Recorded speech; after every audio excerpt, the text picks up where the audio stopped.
Welcome to Makers International, a podcast of makers, connecting with makers from all around the world. Here's your hosts, Jamie Page, Chris Cute, and now, Richard Morley. A massive welcome, thank you. Ho, ho, ho, ho, ho, ho, hello. Whatever time it is and wherever you're listening, assuming you're not in the live show, because in the live show at the moment, we have with us this evening, as always, Mr. Chris Cute. Hello. Mr. Jamie Page. Hello. The very talented and can talk forever about food, the Doc Side of the Moon. How you doing, Doc? How's it going, kids? and Mark, Jurassic Mark, you look like you're sat in, this is going to sound really bad. I started saying this, and I can see where people might misinterpret it. I know, and Mark, you know I love you. The only one that knows us knows I love you. You literally look like you're sat in Santa's grotto. You've got the fire going in the background. There's decorations and everything. You've got the hat on. You're rocking the Christmas look this evening, Mark. Well, Santa's a drunk bugger, so he's got me down here in the coal mines, keeping the place warm, and he's over there by the beer fridge, which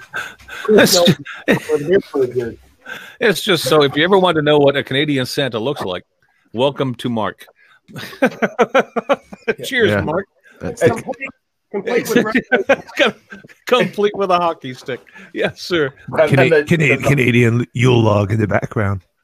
It's awesome. Genuinely, like I said, you know I love you, Mark. It's that there's the rest of us, sort of in the living room, and Chris and Jamie have kind of half made an effort. I obviously haven't. But Mark, right in the top in the middle of the screen, it's Christmas. It just says Christmas to me. I've got a tree up. Oh, Jamie does have a tree up. I'm not sure anyone understands, to be honest. Well, I mean, obviously, the folks on SoundCloud will never see it, but Jimmy actually does have a littered tree behind him. Oh yeah, it's just a little itty bitty scroll saw tree. One of my many videos you haven't watched, Richard. I was going to say, did you get it from Poundland? But I'm glad I didn't because you made it. Did you get it from Pound? I got reindeer eating the cookie. Oh, damn it. Let's just get happy holidays, everybody. Merry Christmas. We hope that you're enjoying the season. And if you're listening to us on Christmas Day, Merry Christmas to you. We do have some questions, Richard. I guess that would be my own improvised segue into what we normally do. So if you would like to ask me 5 questions, we can do that, but I'm already set to give you them. I was just about to ask you questions, but there is all the people in the live chat that are chomping at the bit looking to art. Rubio Arts, Kareem Hussain, Wayne the Woodturner, even Andy Pugh is asking what questions have you got for the week. So all our live listeners that I've just basically randomly scrolled down. Pam's in the chat as well. I think Pam from Highland Boxes wants to know, Chris, do we have any random listener questions from the week? All of you are eligible to replace Richard at any moment. Yeah. And matter of fact, yes, I do. And our first question today is from guess who? Is it from Andy Pugh? No, it's not actually. That's why I asked because it's Christmas, and so we were gifted with a different question from Mr. Paul Wilmore. Paul, how are you, buddy? Thank you for asking the question. He wants to know from us. And I have 3 questions today, boys. So we're going to get through this one first, and we'll get to the other 2. What is the best project that you have ever made for someone else? Do you have one? And if so, what was it? We should let our guests go first. Doc, you want to handle that first? I'll hop on that one. The best projects that have come out of this current shop is several years ago now, 5 maybe.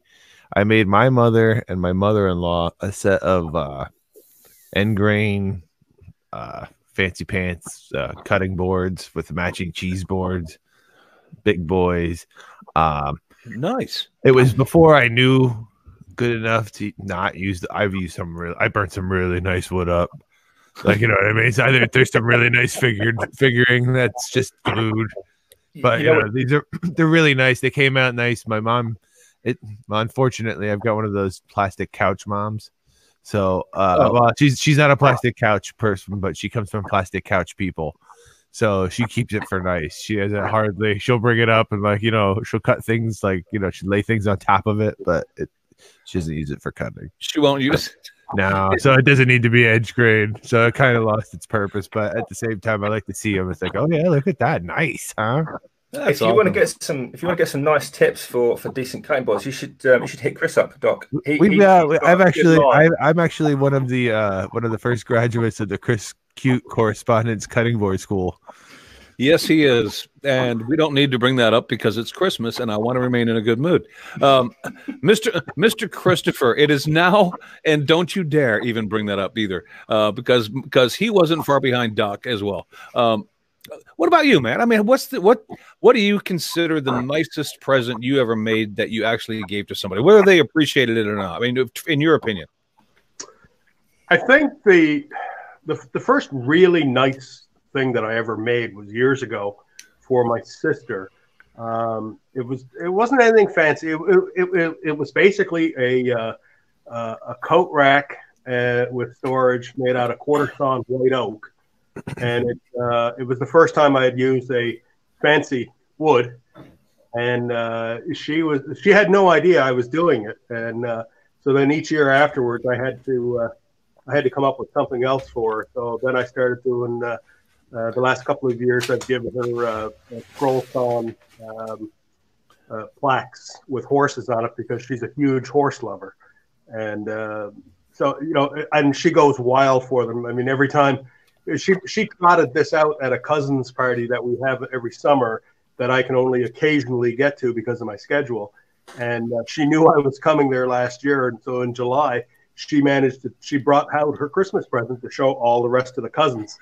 That's a question. That's a question I was going to ask because my relatives live obviously far away from me. We're in all four corners of the United States, and every time I go visit somebody, I notice that whatever I gave them, whatever it was, is always very obvious. It's out. Do you ever wonder if people just kind of go, "Oh shit, Mark's coming. I got to blow this off and dust it off and bring it out so he doesn't get upset at me." I mean, it's like you. I mean, it's one of those things I wonder about. For sure, that happens. Absolutely. If this person really loves you, they do that. Yeah, we got to get the wedding gifts out. People are coming up for Christmas.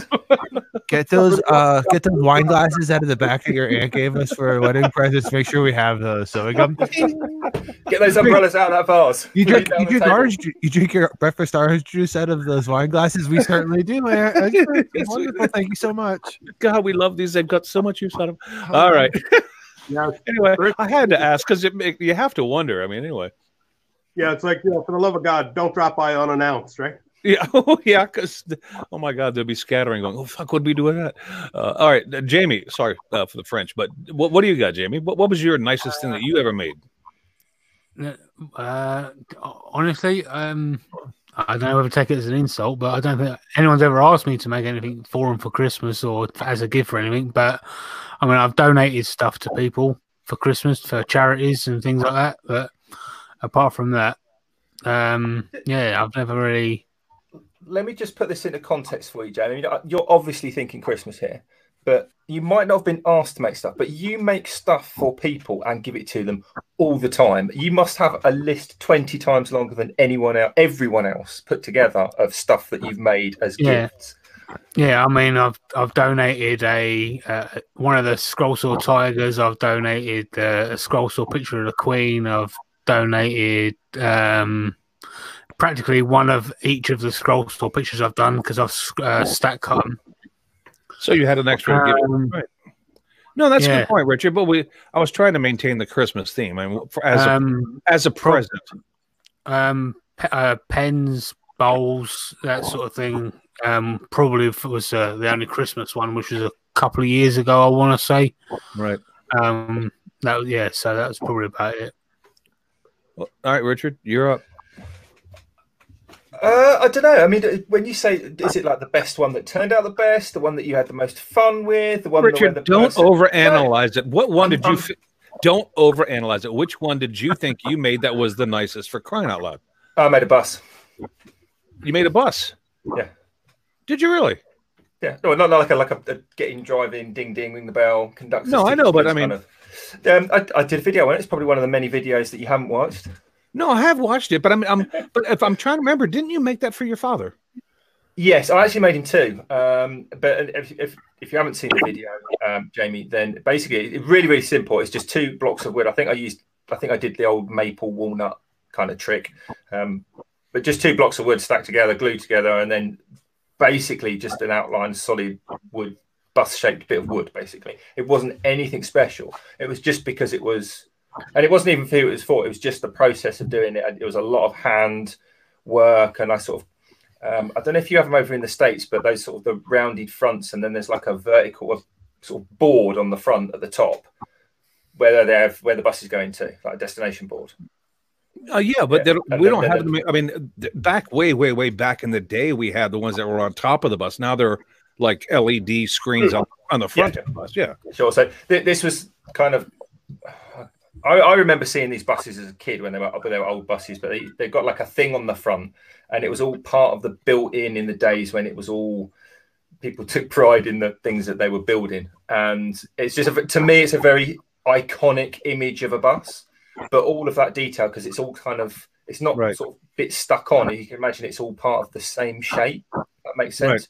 Right. And there was a lot of kind of carving, chiseling, and bit of sanding and shaping, and it was just very therapeutic, even though it's basically just a block of wood with 4 wheels on it and wasn't anything special at all. But it was just awesome. The process of it. I really enjoyed that. That was my favorite present to make for somebody. There you go. That's bingo. That's what we're looking for.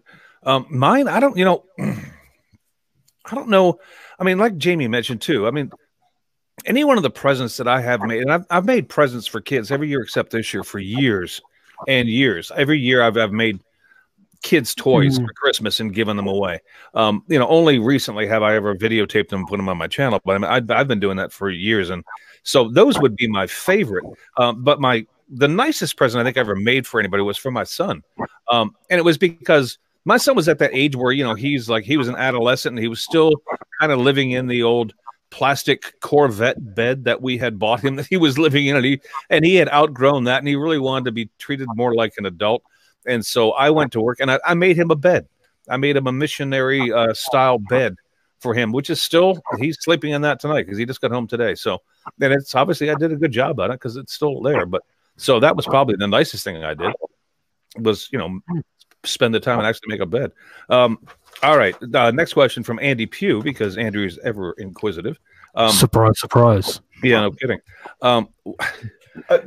Before you ask this, Chris, because Andy's always asking questions. So when you ask the question, anyone listening live, put in the chat your answer to the question as well, because I'm interested in kind of hearing what the listeners have got to say for this, as well as Andy, because you're always asking the questions. Right. All right. So yeah, you folks out in the chat, get involved here. Andy's question to everyone today, and not just us, to everyone, is what's the best present ever that you got? That's a hard one for me. I'm going to start this one. I'm going to say my scroll saw, my very first ever scroll saw. That's the best. Yeah, surprising, isn't it? You got some. Well, you have room to improve. That's all I'm saying. It's good, man. Set the bar easy. Yeah, because that's what got me started. So, Doc, do you have one? So just for the sake of who was that present from, Jamie? If just so we can appoint a portion of blame to this. Vicky. Okay. Vicky. We're not gonna. Well, we can't mess with Vicky. Leave her alone. All right, Doc. What about you, buddy? I mean, can you think? I don't know. Is there one that you can think of?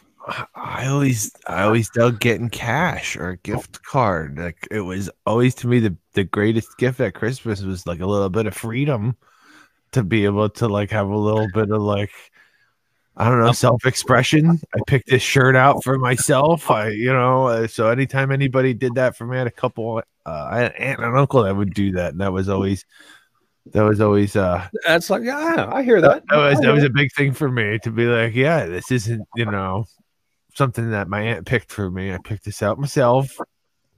But they empowered you to do that. That's right. I always thought that was the best. I'm a big boy now. Mark, so I thought. Mr. Christopher. So, are we talking specifically tools or like? No. Just the best present you ever got. I mean, because everybody's got their own story. You guys can, as we're talking about this, I'm assuming people are going to be thinking about it as well, so that it works. Yeah, Mark. If I'm not allowed to overanalyze it, you're definitely not. So I appreciate your guest. I have to say, my third grandson Samuel, who was born last Wednesday. So that's close enough to Christmas for my Christmas present. There you go. What, as a gift, did he like rock up in a little crib on the doorstep? And Actually, you know what? As a kid, I was probably 10 or 11, and those who know me know I've got a passing interest in aviation. But Only a lot. That's putting it a little mildly, but anyway, go ahead. Says the guy with a set of 727 first class seats in his wood shop, right? Yeah, exactly. No, it was actually an aeronautical experimenting kit that my parents gave me. I think I was probably 10 or 11, and it came from Radio Shack, and it had all kinds of aeronautical experiments and stuff. And I've parlayed that into a career. I'm into my 38th year doing it now, so. I figure I give it 2 more years, and if I can't figure out what the hell I'm doing, I'll probably give it up and go do something else. I had visions like this image in my head. I still remember that. That's awesome. An aeronautical experiments kit. I've got this vision of like 12 pieces of paper and a little picture of a paper aeroplane, and it just underneath it says, "Have a go at this." Yeah, with dotted lines on it, fold here. Yeah. No, wow. It's all kinds of neat stuff in there. All right, Richard, quickly, yours. Well, I haven't given it another thought because I'm looking through some of the comments in the thing. Andy Pugh reckons that his best present was a ZX81, black and white TV, and a cassette player. That's a pretty cool. I can remember. I can't remember how old I was. I wasn't very old. Myself and my 2 older brothers, all as a joint present, we got a ZX Spectrum Plus with a cassette player that we had to plug into the family TV. Pretty close to that, and that was good as a present actually, because it was like 3 boys that were 2 were really close, so they had to hate each other, and then me that was far enough apart to be the annoying little brother that nobody wanted to play with. It brought us all together. I think it was probably the best whatever it was my parents spent on that present that year ever, because it stopped us fighting for ages. So that was a good present. Chris, the father of Dragontail, says that he got a Mammond steam engine from his parents. That's pretty friggin' awesome. I like trains. I do. And just sorry for me letting me geek out of it, but I didn't want to leave him out of that because that would have made me really happy. I don't really have a favorite present that can't remember one from my childhood. All I remember from my childhood is I always asked Santa for what I wanted, and I never got it. It was just because my parents probably couldn't afford what I wanted. I was one of those kids that was greedy. But if I have to give you a present that I got that I appreciated, in 2005, a year after we first moved here, my wife and my son went out and bought me a very expensive snowblower. And if you don't remember the Christmas of 2004, I mean, I would forgive you for that, but it was a horrendous Christmas in Connecticut that year. And I had to physically shovel our driveway. And the following Christmas, I got a snowblower. So that was, functionally, that was probably my favorite. But the Christmas the sun was really bad over here. Oh, yeah, God. I was going to say Christmas 2005 was like a really mild winter and it barely snowed at all. Well, you know what? It really didn't snow. Compared to 2004, you're right, it didn't. But I now have it for whenever, and I'm grateful for that. All right, now we can spend some time talking about everybody's favorite. Doc, lick your lips. Here we go. And you folks out in the chat, again, chime in, because we'd like to hear all the different kind of quirky tastes people have in the world. What is your ideal Christmas dinner? Waffle House. Is that your default for everything now, JP? Hells to the yeah. Is it just because they use salt and pepper and you're English and not used to that? I think so. Is that what that's about? You're going to have to explain that one because I've got no idea. I barely have a clue what Jamie's on about half the time anyway. Jamie's just being funny. Seriously, Jamie. Seriously. Because if Waffle House is seriously your answer, then I'll accept it. But it's just I question your what do they call that? Your culinary taste. I'll tell you what. Right. Joking aside, if I could have that steak that we went to in Amarillo every Christmas, I would have that. That was incredible. arguably the best. In actual fact, there's no argument about it. It was the best steak I've ever had in my life. Awesome. See, I'm glad you bring up the steak, Jamie, because here in the UK, it's turkey. Now, the traditional, in inverted commas, it's turkey, all the trimmings, sprouts, Swedes, gravy, Yorkies, the whole 9 yards, all of that with cranberry sauce and a bit of Christmas pudding. Now, you guys do Thanksgiving just before Christmas, don't you? That's a turkey dinner, is it not? It is. So do you have turkey again at Christmas, or do you do like something else, or what's sort of like the tradition for Christmas for you guys? America has, and Doc can back me up on this, America has a very diverse tradition as to what meal is what. Thanksgiving seems to be pretty much a turkey day, but Christmas, I think, is open to a lot of variety of foods. I mean, Doc, what would be your ideal? Ideal? Everybody sit down, take a deep breath, grab a drink, because Doc's going to go on for quite some time here. Yeah. All right. I will know. Ideally, I would say probably in America, traditionally, it is a ham. Or a turkey, excuse me. I smoke a turkey. I'll smoke 2 turkeys, one for Christmas Eve and one for Christmas Day, 2 different sides of the family. There'll be a ham. Now, I grew up like really Italian, like that probably came out wrong. No. Yeah, Italian American. My great grandparent. So we grew up on Christmas. We did the 7 fishes on Christmas Eve. Mm-hmm. So there was that. That was interesting. When I grew up, I remember there being like eels swimming in the sink downstairs at my grandparents' house, and I remember my great grandmother killing them. She was like a bookie. She just snapped her neck. Ideally though, I like the turkey. My cousin, we have Christmas Eve at my cousin's house, and I think she's kind of doing it right. She doesn't do like a meal. Like at no point does everybody sit down and the meal hits the table. Every flat surface in her house is covered with just dishes, and you can just go around and just kind of graze. You want to go have a drink, you have a drink. You want some cheese, eat some cheese. You want a sandwich, you make a sandwich. You want some, there's the hot side, there's the cold side. I like that. It's just kind of like choose your own adventure dinner. It's kind of like the house buffet. Yeah, there's that big 25-foot long antipasto with the all kinds of stuff in there. That's good too. That's awesome. I mean, so is that your preference to have a dinner like that? Yeah, I think for a big for Christmas, I do like that. I think to try to get as much as you can and have a little bit of everything. I like a little taste of everything. I think that's the way to go for me. Well, as Santa Claus loads his stove, he looks like he's selling something on like Canadian TV late at night, or like selling Canada's greatest Christmas songs. Like white letter should be scrolling up on the left-hand side there. Burl Ives should be playing in the back. Burl Ives.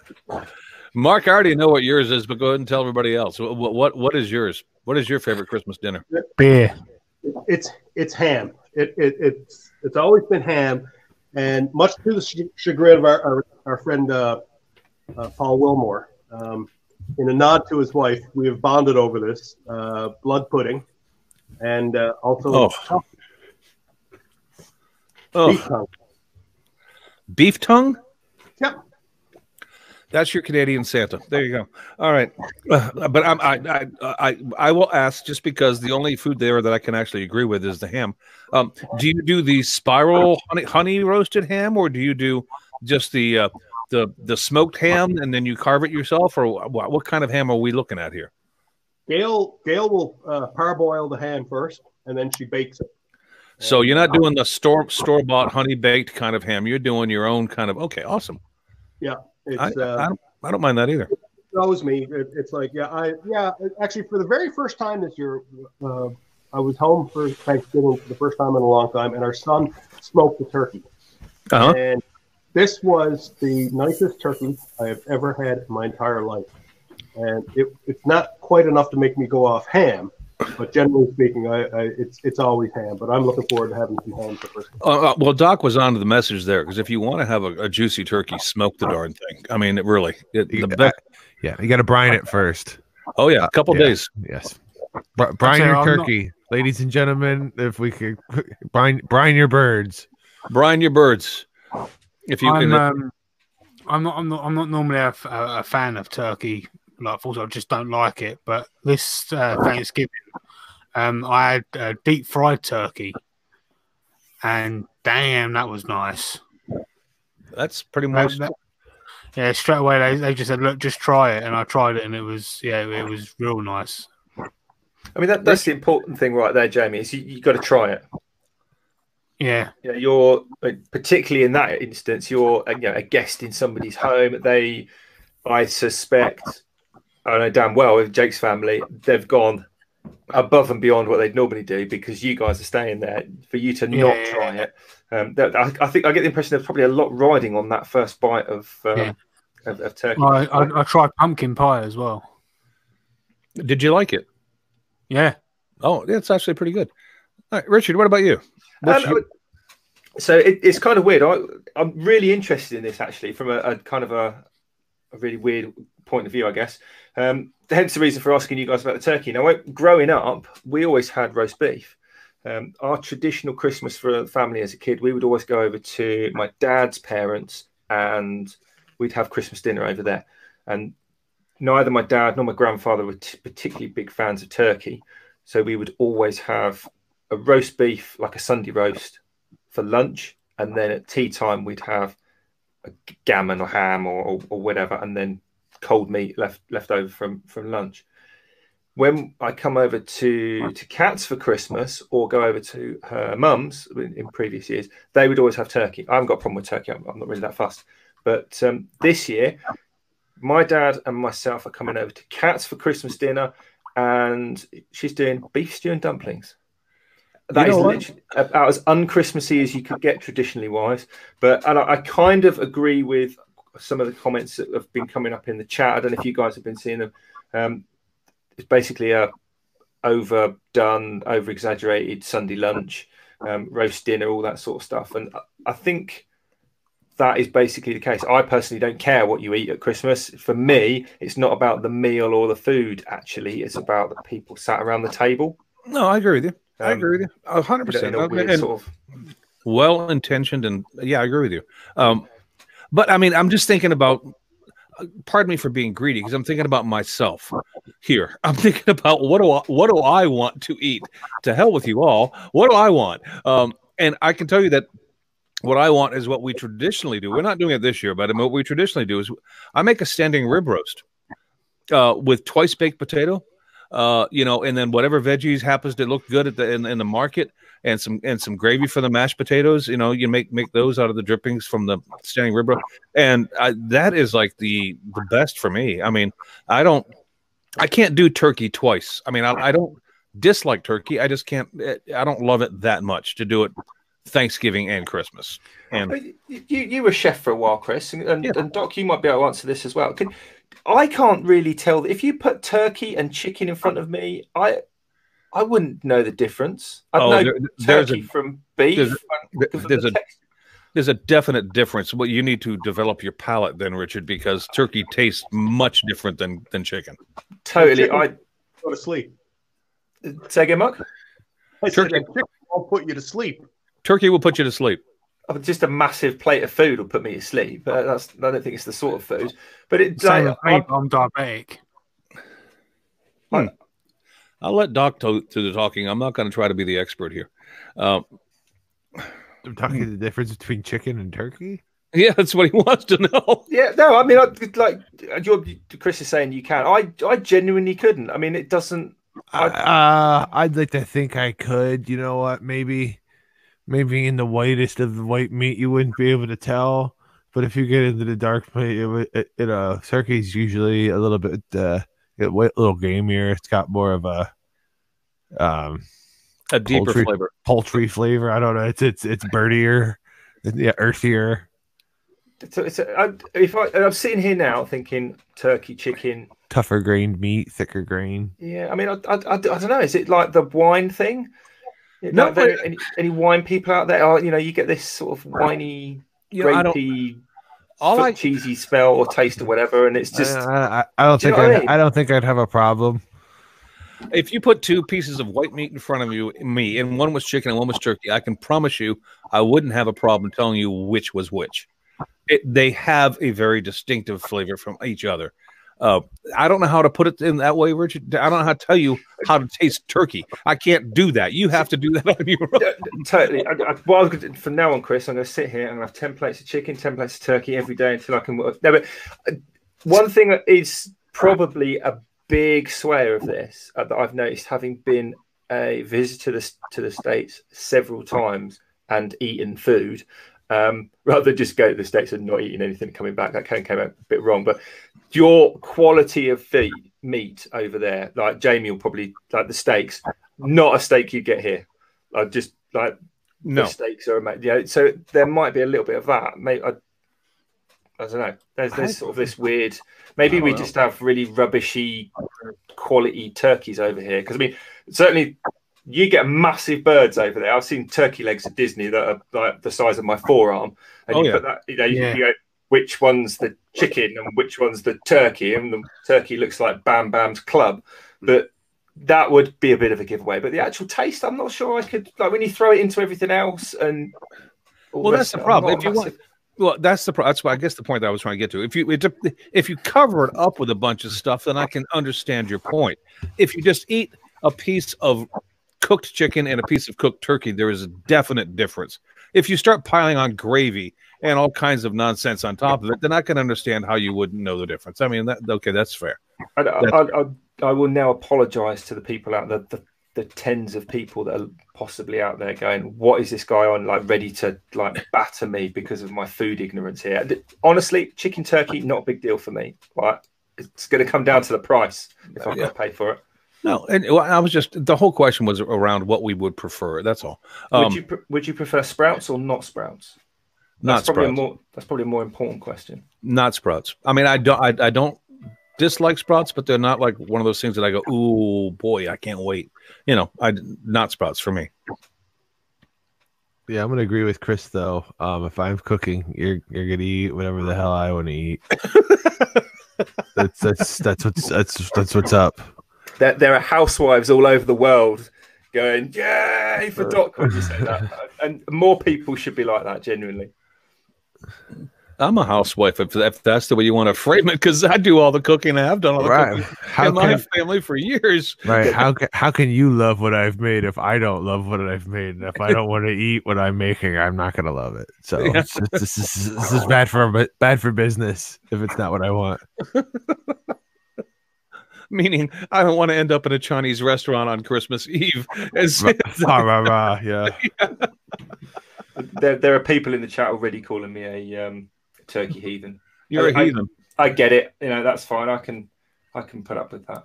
All right. Well, that said, I mean, standing rib roast is my favorite, but this year my son just came home today, and he wanted Christmas dinner, so I'm making him his favorite. And it unfortunately isn't my favorite, but I'll make it anyway. We're having a lasagna for Christmas, so it's Christmas lasagna. There's one of those at my table every year. That's the pull off early lane. If you get to my house and you don't like any of the turkey or whatever, you can pull off into the lasagna and into lasagna area. If you don't like that and you don't like that, then you're just gonna have to have a peanut butter and jelly and be quiet. You're just gonna have to go back home. Yeah, you gotta move. If you don't like lasagna, then I'm sorry, you need to go away. Yeah. Anyway, well, gentlemen, that's all I've got as far as questions go. So, I know there was some things we wanted to get to, but Richard, you had talked about I guess this was. Let me inform this in the frame of another question, but this was something that Richard brought up a couple of weeks ago, and we first started talking about this.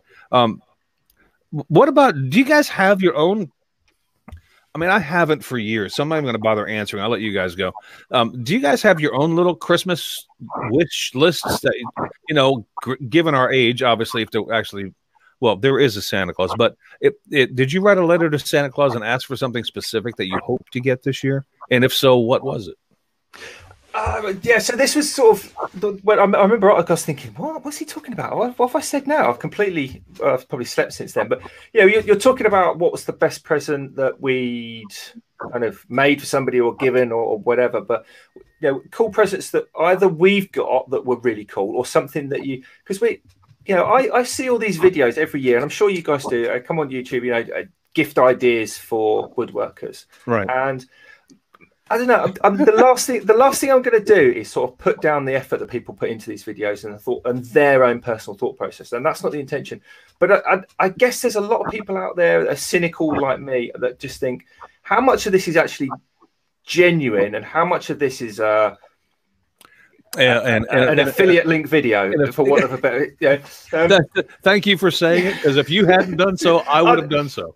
You think it, I'll say it. It gets to that point sometimes. We're simpatico there, so we'll share the blame. Go ahead. It kind of wasn't how I wanted it to come out, but yeah, we've all got these. The rest of the year, we're like, you know what? When I've got a couple of quid, I want to get some new plain blade knives, or I want to. I must get some more glue, or I must get some replacement 60 grit pads, or whatever it is. There's these little things, isn't there? So I genuinely throughout the year have like this rolling mental list of things that either I've seen and thought, oh, that's a really good idea, or I've run out of that, I need to buy that, like a mental shopping list type thing. Have you got anything like that that's sort of floating around? I mean, we all probably do. Let me specify the question then, Richard. Have you, or do you, or did you give the people around you who may be looking to buy presents a list of things that you would like? And on that list of things that you might have given out to the people who are going to buy you a present this year, whether you like it or not, is there one of those items on that list that you would really, really like to have this year? Yeah, totally. So I'll start off, because this is kind of my fault. I apologise to people listening. So Kat and I, every year, rather than, we either do handmade Christmas and we just make something the other person might like, or we'd like make, or do it that way, or we just go, you know what, we've got all this, we've got to get for this person, we've got to get for that person, and then we've got to get for each other, and we stress over it, like, because we always want to get the right thing. And I basically, the Cat's probably not listening, so I basically go, tell me what you want and make it easy for me. And then there's a little bit of, I'll tell you what I want, and that'll make it easy for you, and then I'll get what I want, sort of thing as well. So there's a little bit of selfishness in there as well. So we basically swap Amazon wish lists and eBay links and stuff like that, and it's always like little things.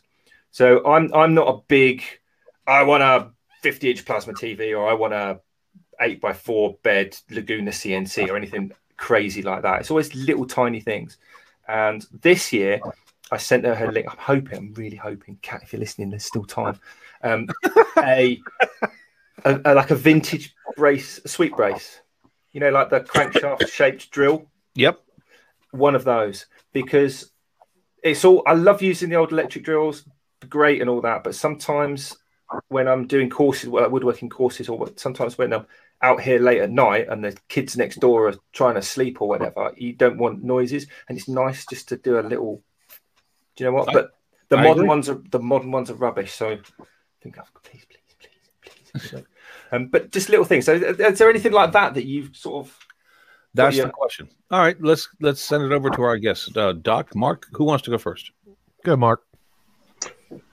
In the past, I've had a standing wish list at Lee Valley that for birthday or Christmas, my family can kind of go to and just pick something out from there. I'm lucky because I actually have a Lee Valley here in Halifax that I can just walk into. I haven't done that in a few years. Like, the only thing that I'm really looking for now is a drum sander. That's my kind of my number one thing that I'm looking for right now, and it's going to have to be a sweet deal on it. And because to drop a couple $1,000s on a drum sander, I'm not really interested in dropping that much money. I'd like to get an older one that's well built. But in terms of actually looking for stuff, not really. I mean, just little things. was saying. You don't have. Well, you don't have it. You don't have anything that you've hinted to your significant others that you might like to have. I mean, obviously, I would like to have a Powermatic table saw, but I'm not going to hint that to anybody because that's asking a bit much. I hear what you're saying, but I mean, there are other things that you could hint to that have nothing to do with woodworking. I mean, well, for Gail and I, it's right now it's about the kids and the grandchildren now. So, in terms of asking for something, no, I haven't really asked for anything. I haven't done that in years either. What about you, Duck? I have no expectation this year. Is that because you had a really bad experience last year, or is this general? No. I'm in a weird spot right now. I was supposed to move about 2 months ago, and the deal fell through. So I'm in a weird spot where I'm like kind of moving back into my own house. Like I got really close to moving, and the deal fell through. Oh, I mean, like 3 days away. So like I'm in such limbo mode right now that I thought that I would be, what did I want? I want to just sit down for 5 minutes. That's what I was going to get for Christmas. So I don't want anything that I have to move to a new house, really. I don't. So I was asked a couple times. It's like, I really don't. Please don't. I don't want anything. I told my wife to let the boys figure out. I was like, whatever they say I need for Christmas is what I should get. Yeah, there you go. So we'll see how that goes. I'm just looking forward to some time off from work and to spend time with the Rugrats and fa la la. I hear you. I'm gonna make rather merry. Good for you, man. I mean, you know what, man. I'm not gonna go there yet. Jamie, what about you? Well, because my family is so big and because there's also a lot of us, but Richard got the joke. We basically do Secret Santa in this house. So yeah, I mean, I don't really ask for anything because I don't get a choice what it is. So we come up with this year, for example, it's £50. So you get a certain amount of that £50 goes on a serious present, and the rest of it goes on a joke. Right. Okay. Present as well. So I was thinking it might be like £50 of potatoes, or in chocolate bars, or sprouts. Yeah, it's. I'm not in the position Doc is, but I'm kind of in the same mindset as he is. I haven't dropped hints about what I would like in years. I mean, the only thing I do. Oh, I said do. I said do. Anyway, the only thing I do happen to do is that I do put some things I want on my Amazon wish list. But on the offside chance that my wife might go over there and take a look and go, oh, I can get that. And so I have some things over there that I would like, and some of them have nothing to do with woodworking. I mean, for instance, I would really like to have a KitchenAid mixer. And if anybody knows what I'm talking about, I would love to have one of those. I don't currently have one. I used to, but it broke, and I don't have another one. And so I have one of those over there. Hint, honey, it's not too late, Richard style. No, this is going to be a genuine question. What I was going to say was, are you talking about the sort that looks like a kind of an old 70s jigsaw with 2 egg whisks on the bottom, or are we talking the ones like a metal or plastic transparent bowl that you can like ram the stuff into the top with the little plastic plunger thing and it chops it all up? Well, the mixer. That's an important question. Yeah, you get that wrong, and you've got 2 completely different kitchen appliances. No, well, the mixer is a mixer, Richard. That's what it's meant to do. It mixes sauces. It's got a dough hook on it. You can make your own bread, make your own pizza dough, and then if you want the attachment to do the the cucumber through to get slices, it's got those attachments. But I just want the mixer. I don't have the mixer. And right, so you've got the all-in-one with the bowl. Not I've already got a bowl and it's a handheld.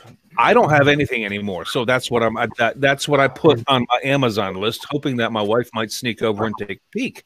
I don't think she has, and I don't think she will. So, but that's what I do.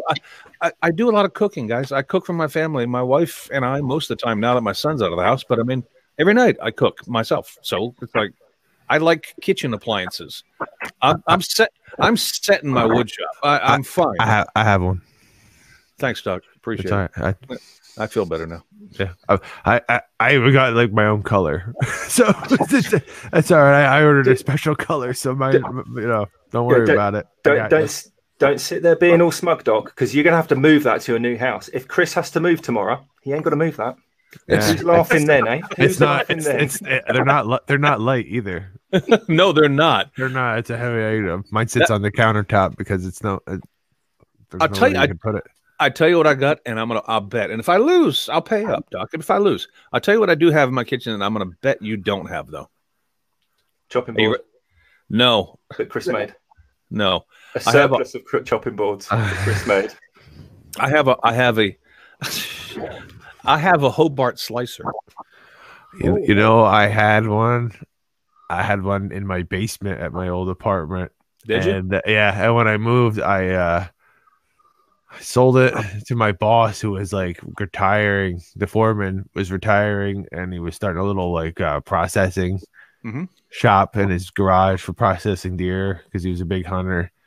And I sold it to him for cheap. But yeah, that's a nice thing to have when you get into commercial slicers. The way to go.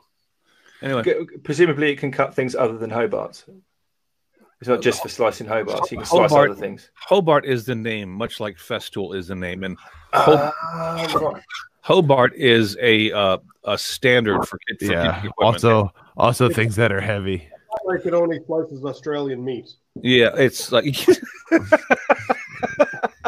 the problem is it goes the other way when it's upside down most of the time. It's upside Australian, it slices backwards. So yeah, I guess if I had anything on my wish list this Christmas, that would be it. But I find it very hard to believe that I would even get close to getting it. But it's there, and maybe when I have the cash, it's just one of those one-off things that you do for yourself later on down the year. Are you all kind of done and set for Christmas now and finished? Or I am. I don't know about anybody else, and this is the first year I've actually had to go out and shop for quite some time because I've always made presents for everybody, and this year I wasn't able to, so I had to actually do the online thing and actually go out to the brick and mortars for a couple times too.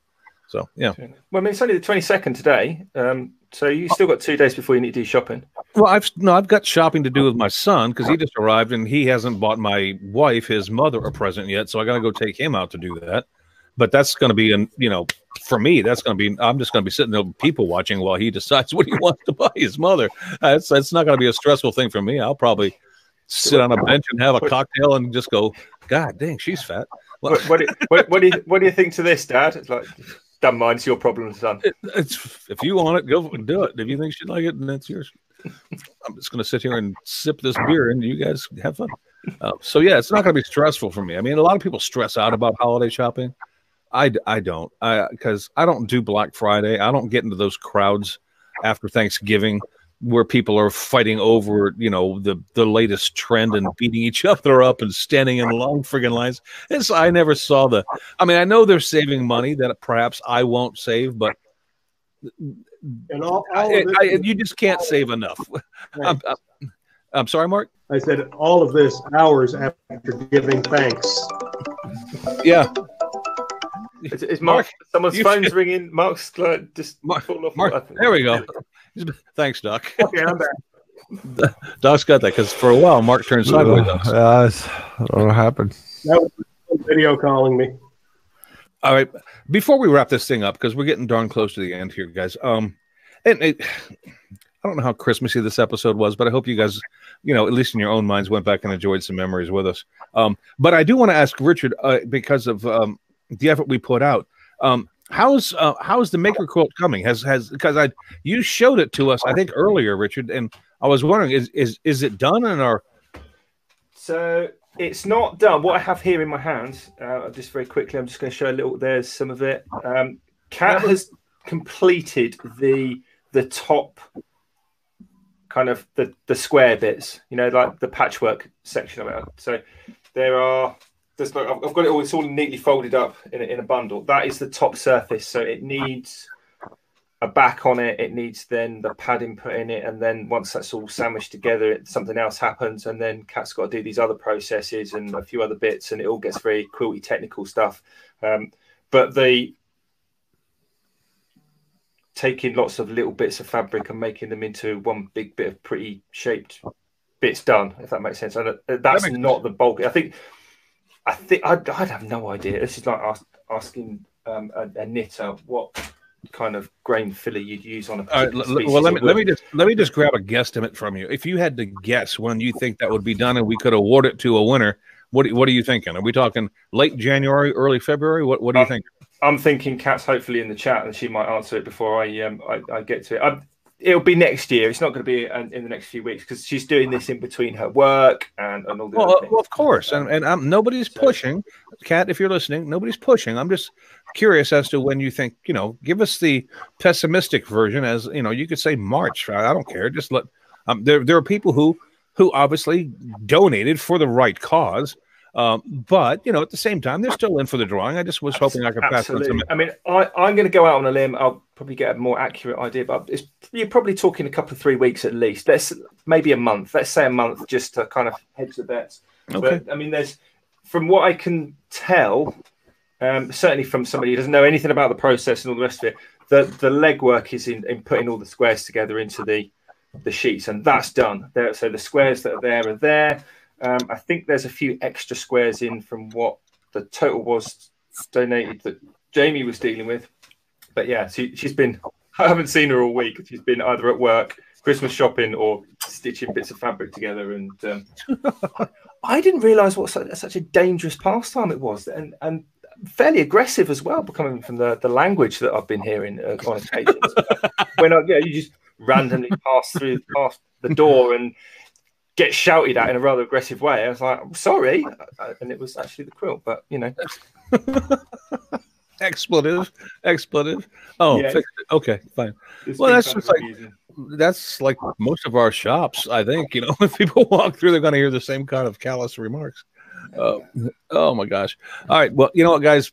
We have like 7 minutes left. So let's see if we can blow through some shout outs here real quick. Mark and Doc, I don't know that you knew we were going to ask you for this, so I'll let you sit on the sidelines and come up with somebody. If you know somebody that you want to give a happy holidays to, and maybe a possible shout out to because of the work they do or whatever, then think about that, and then we'll come back to you. But Jamie, we haven't gotten to your page yet, and we need to do that. So let's get started with that. Yeah, let's do the quick Jamie's page. Right.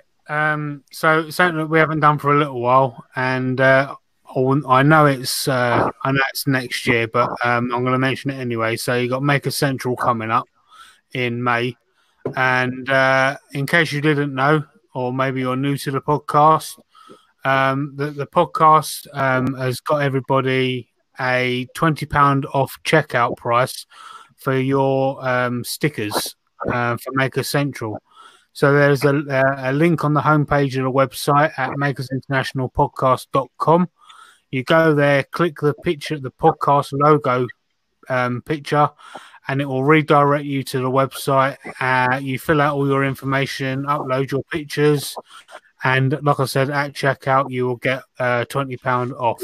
Can I just jump in there, Jamie? Because what I found this year, and I think a couple of other people did, if they used it the previous year, the website recognizes who you are. So if you have let's say an updated email address to the one you might have had the year before, it then won't recognize you as a new customer. So you'll then get your £20 off. Because I did it with the account that I used the first time, and it didn't give me 20 quid off at checkout because it went, you're not a new customer because you used this before. So that's worth bearing in mind for people in case they go click on the link and they don't get their checkout. Yeah. Okay. So my shout out, sticking on the Christmassy theme. So if you want a little bit of a giggle, my shout out goes to Andy Hill of AH Bespoke. He puts on a bit of a funny voice. It's called the Chocolate Christmas Clockwork Orange, and he sings "Do They Know It's Christmas?" So quite a funny video. He's got a little bit of a series of them going on, but this one I found highly amusing. So yeah, Andy Hill of AH Bespoke. Awesome. Richard, do you have one? I will have probably. Sorry, did Doc want to dive in there first, just while? What are we doing? Anyone? Video shout out? Or whoever, it doesn't matter. Oh, if you've got something that you can give me a link to that we can make sure that whoever you're talking about gets seen about what you're talking about after we're done here, then we'll do. Then think of that. Yeah. All right. I got one. I just saw something that I thought was great. There's this channel I watch called the Gaming Historian or Gaming Historian. The Gaming Historian? Yeah, a guy does like Nintendo type stuff. He just came out with the history of Super Mario Brothers 3. It's like 40 minutes long. It's really, to me, it was really interesting. A brother of mine watched it. He said the same thing. It's definitely worth the time if you were into that when you were a kid. Awesome. All right. Doc, if you get a chance, send me a link to that. You can via Facebook. Just send me a link to it so I can. You got it, buddy. Give the guy some credit. What about you, Mr. Christopher? Do you have anybody? Yeah, actually, I've got two. The first one is, and I think Richard will probably appreciate this because he likes history as much as I do. Is actually the History Guy, short story, forgotten history, and anywhere between 10 and 15 minutes long.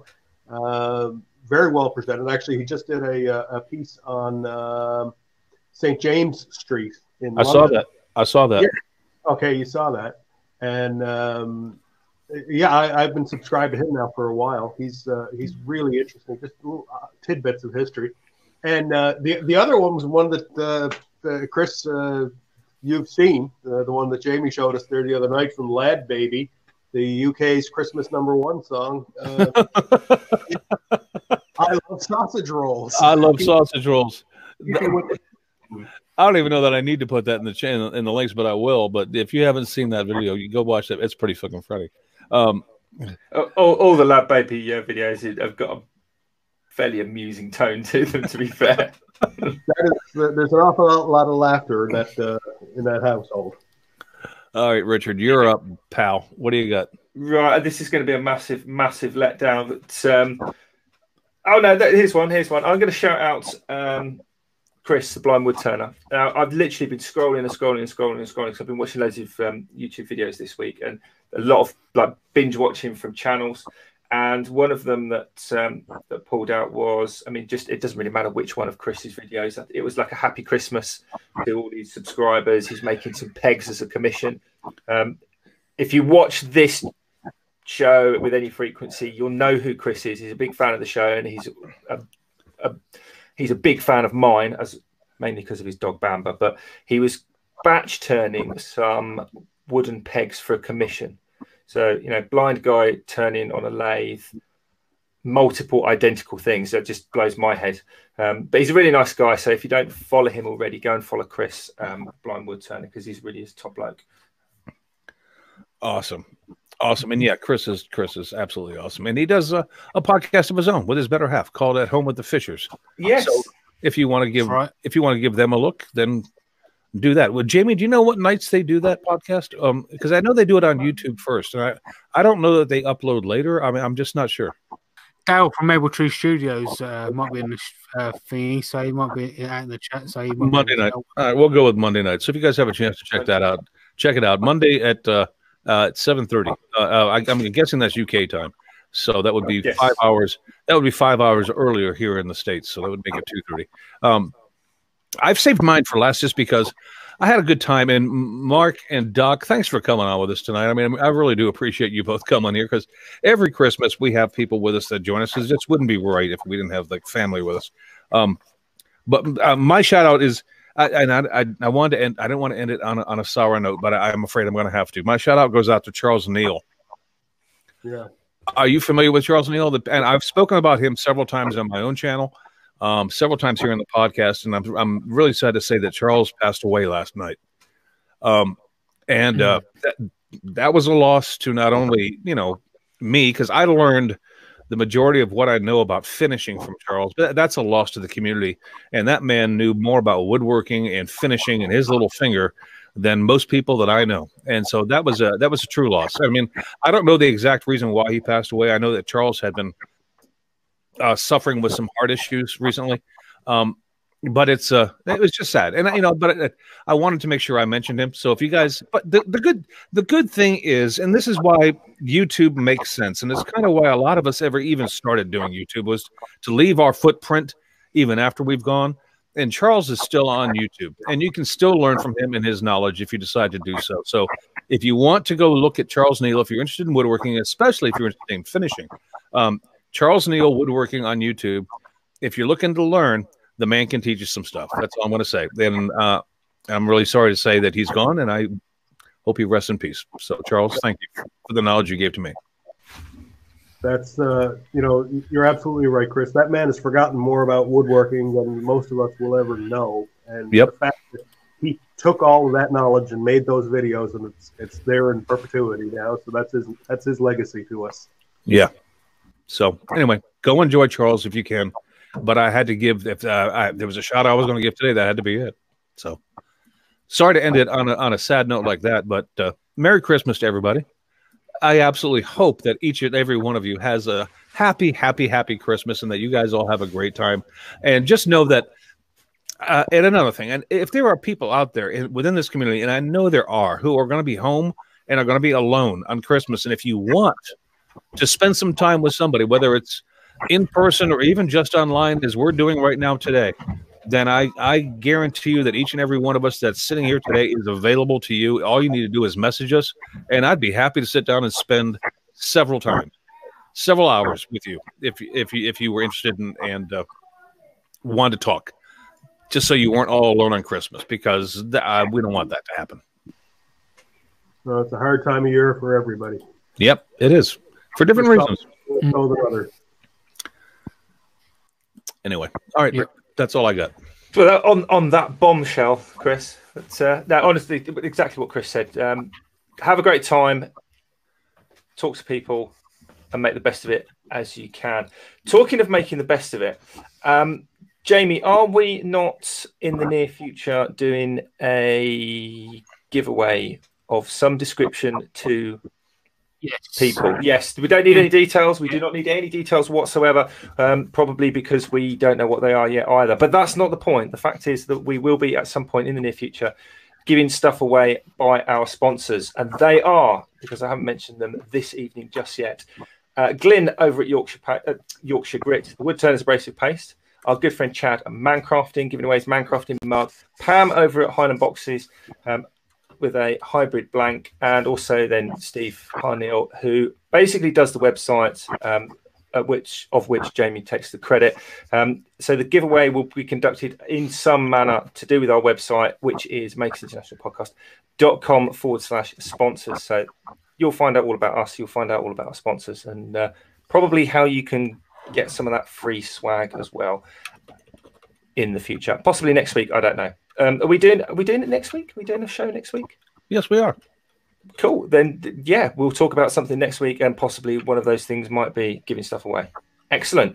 Are we doing, Chris, Jamie, Mark, Doc, a secret surprise, but everyone knows about it because we're not on Patreon. We don't have to pay, but you can come anyway just for a little while because we can, after party show.